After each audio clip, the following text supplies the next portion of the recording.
বাবা, এতক্ষণ বসে বসে ভালো লাগছে না, একটা খেলা খেলবে? कौन सब्जेक्ट अच्छा लगता है? খেলা রে? খেলাটা হলো, ধরো তোমার নাম খাসকি আর আমার নাম মরা ইঁদুর, ঠিক আছে? ও, খেলাটা ভালো রে, কিন্তু আমার নামটা তো ভালো, তোর নামটা তো কিরম হয়ে গেল একটা না।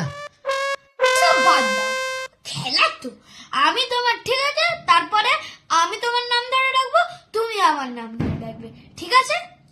হ্যাঁ রে, ঠিক আছে, খেলি। তে গেমটা শুরু করি। হ্যাঁ হ্যাঁ হ্যাঁ, ঠিক আছে ঠিক আছে। হ্যাঁ, খাসকি মরা ইঁদুর, খাসকি মরা ইঁদুর, খাসকি মরা ইঁদুর, খাসকি মরা